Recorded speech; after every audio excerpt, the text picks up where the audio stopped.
န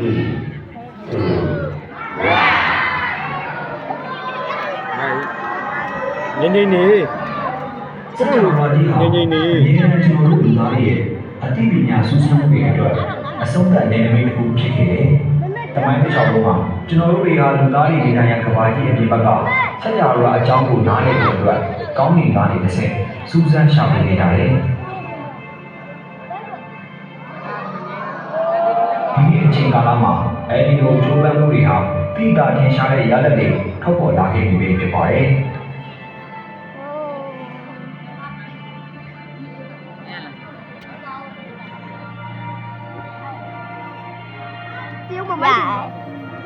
dạ chị biết này tao mới thích đấy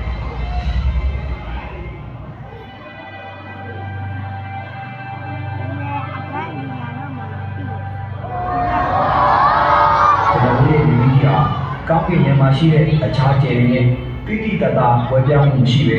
တာမန်ကျယ်တဲ့စိတ်ဖြစ်တဲ့ဆိုတာကိုလည်းသိရှိခဲ့ပြီဖြစ်ပါတယ်။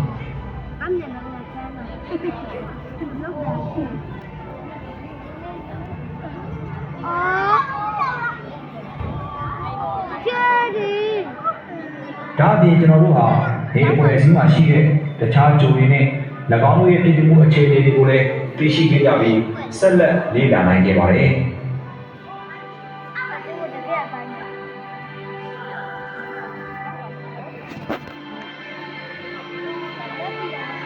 ဥက္ကာကဲတွေနဲ့ကျဲတကုံတွေအကြောင်းကိုလည်းလေ့လာခဲ့ကြပြီး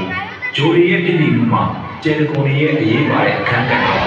သိရှိခဲ့ပါတယ်။ကျဲတွေရဲ့ဝေဖွာခြင်းဖြစ်တည်ခြင်းနဲ့ဒေဆုံးခြင်းအစရှိတဲ့အခြေခံသဘောတရားတွေကိုလေ့လာသိရှိခဲ့ရပါတယ်။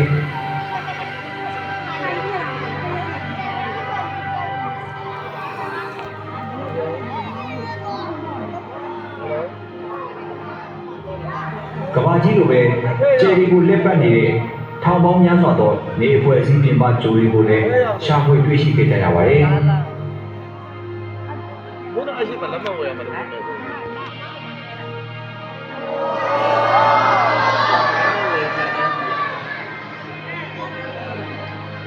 အလုံးကြီးမားတဲ့ကျဲအစုဝေးတွေကိုလည်းလေ့လာနိုင်ကြသလို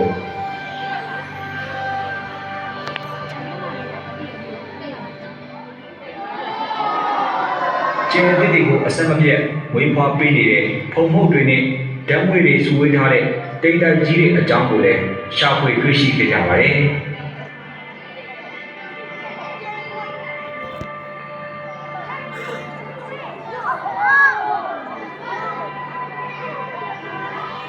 ကျွန်တော်တို့ဟာငကားမွေတဲ့ကလေးစီအတွင်းကြီးမှာပဲတည်ရှိနေပြီး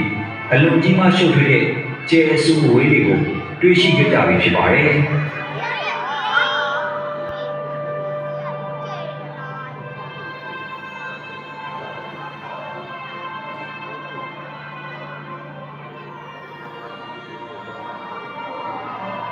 စကြဝဠာကြီးမှာကျွန်တော်တို့ရဲ့ငကားမွေတဲ့ကလေးစီတစ်ခုတည်းတာမဟုတ်ပဲ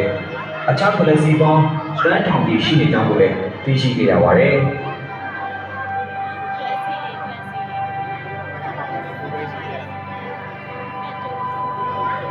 ကလေးစီပေါင်းများစွာနဲ့ဖွဲ့စည်းထားတဲ့စကြဝဠာကြီးဟာအလွန်ပြင်းထန်ကြမ်းတမ်းတဲ့အရှိန်နဲ့ပုံမှန်ယူရီးယားနဲ့ရှိတဲ့ဆိုတာကိုလည်းလေ့လာတွေ့ရှိခဲ့ကြပါတယ်။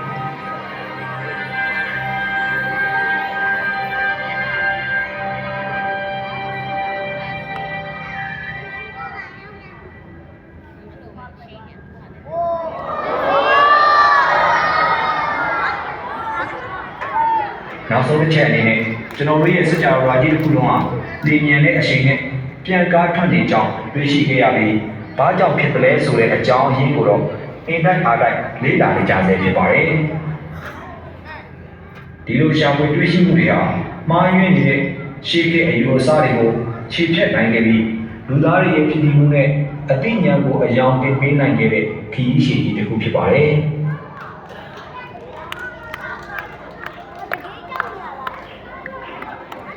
လူသားတွေရဲ့စကြဝဠာခရီးစဉ်ကိုလိုက်ပါပို့ဆောင်ပေးမယ့်အရင်ပစ္စည်းကတော့နက်ကတာယာလေ့လာရေးစခန်းတွေမှာတက်ဆင်ထားတဲ့ telescope လို့ခေါ်တဲ့သိပ္ပံပညာသုံးအထောက်အကူပစ္စည်းတွေပဲဖြစ်ပါတယ်။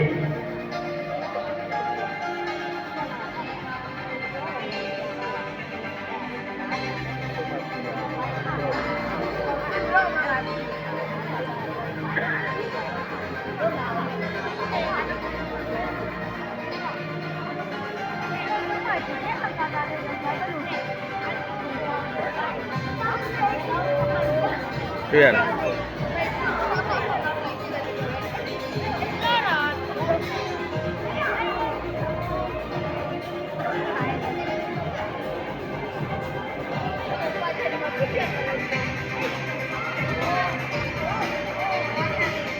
တယ်လီစကုပ်တွေဟာအလင်းကိုစုဆောင်ပါတယ်တယ်လီစကုပ်တွေရဲ့စွမ်းဆောင်ရည်ဟာ၎င်းတို့မှာတက်ဆင်ထားတဲ့မှန်ဘလူးဒါမှမဟုတ်မှန်ရဲ့အရွယ်အစားအချင်းပေါ်မှာပဲမူတည်ပါတယ်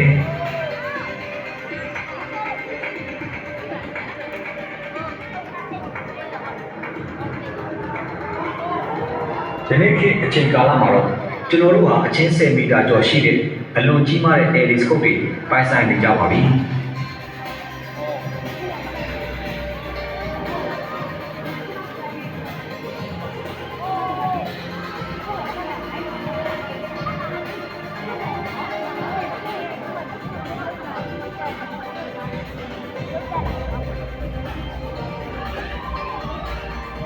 တယ်လီစကုပ်အများစုတော့မြို့ပြတွေနဲ့ဝေးကွာတဲ့နေရာနက္ခတ်ဗေဒလေးလာမှုကိုတားဆီးတဲ့မီးအယောင်တွေမရှိတဲ့နေရာတွေမှာတက်ဆင်ကြပါတယ် ဟုတ်တယ်လေလက်မဝင်ပြီးဒီမှာတန်းစီရတယ်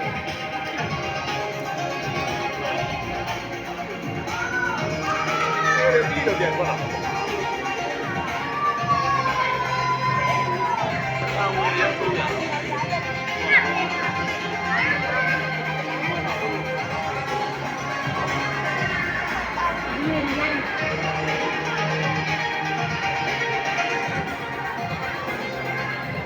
ဘူလောဘတောင်ပိုင်းနက္ခတ်ဗေဒဆိုင်ရာသူတေသနအဖွဲ့အစည်း ESO မှာစကြဝဠာကြီးကိုအချိန်ကာလအပိုင်းခြားလိုက်လေ့လာနိုင်ဖို့အတွက်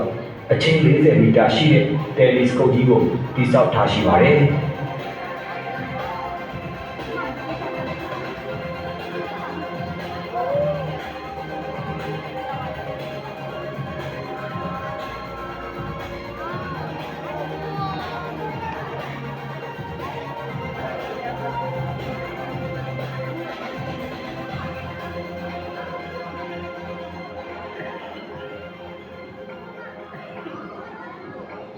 စကြဝဠာစူးစမ်းလေ့လာရေးရဲ့အရေးကြီးဆုံးအဆင့်ကတော့ Hubble Space Telescope လိုမျိုးကမ္ဘာလေထုအပြင်ဘက်ကို Telescope ကြီးတွေလွှတ်တင်အသုံးပြုနိုင်ဖို့ပဲဖြစ်ပါတယ်။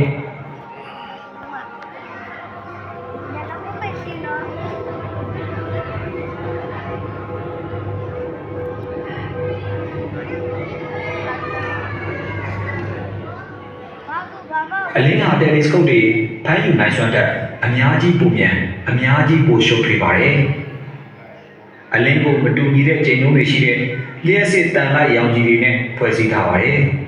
။အဲဒီတန်လိုက်ရောင်ခြည်တွေအများစုကို Telescope တွေလူတွေရဲ့မျက်နှာတွေနဲ့မမြင်နိုင်ပါဘူး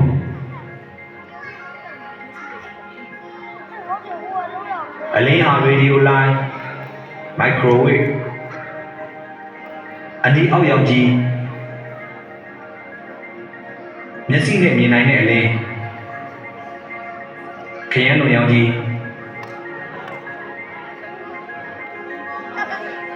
X-ray နဲ့ Gamma rays စတဲ့ပုံစံအမျိုးမျိုးနဲ့ရှိနေနိုင်ပါတယ်။အဲဒီပုံစံတွေအားလုံးကိုလျှက်စစ်တန်လိုက်ရောင်စင်တွေနဲ့ဖွဲ့စည်းထားပါတယ်။လူတွေရဲ့မျက်လုံးဟာအခြေခံအရောင်တွေပါတဲ့လျှက်စစ်တန်လိုက်ရောင်စင်တဲ့အနေငယ်ကိုသာမြင်နိုင်စွမ်းရှိပါတယ်။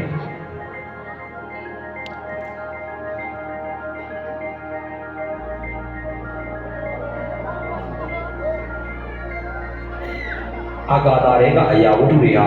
အချိန်တိုင်းမှာလိုင်းလျားလိုက်ပုံစံမျိုးစုံကိုထုတ်လွှင့်နေတတ်ပါတယ်။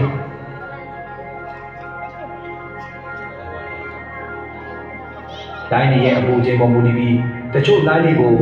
ပမာဏခဏများထုတ်လွှင့်တတ်ကြပါတယ်။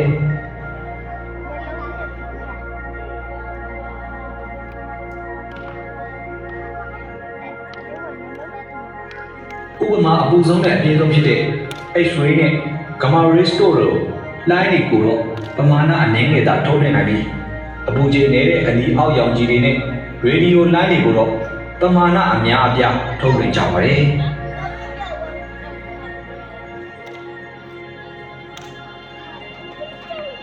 ဒါကြောင့်မလို့ Radio line တွေကိုတော့ကမ္ဘာမြေမှာတက်ဆင်ထားတဲ့ အလွန်ကြီးမားတဲ့အင်တာနာတွေရေဒီယိုတယ်လီစကုပ်တွေကနေဂျာတီဥဒုမရွေ24နာရီပတ်လုံးဖမ်းယူရရှိနိုင်ပေမဲ့ကျန်တဲ့လျှက်စစ်တန်လိုက်တဲ့ရောင်ကြီးအများစုဟာကဘာလေးတို့အတွင်းကိုဖောက်ထွင်းဝင်ရောက်မလာနိုင်တာကြောင့်အာကာသတဲကနေလိလာစောက်ကြည့်မှုတွေကိုပြုလုပ်ကြပါတယ်အထူးသဖြင့်စွမ်းအင်မြင့်ခရမ်းလုံရောင်ကြီး X-ray နဲ့ Gamma rays တို့လိုကမ္ဘာမြေမျက်နှာပြင်ကနေမမြင်တွေ့နိုင်ပါဘူး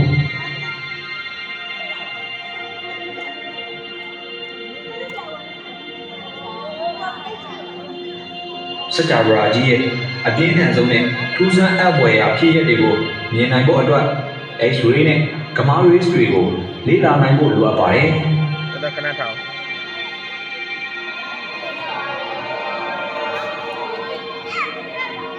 ခဏလေးထောင်ဘာမှ6တော့ကျင်းတယ်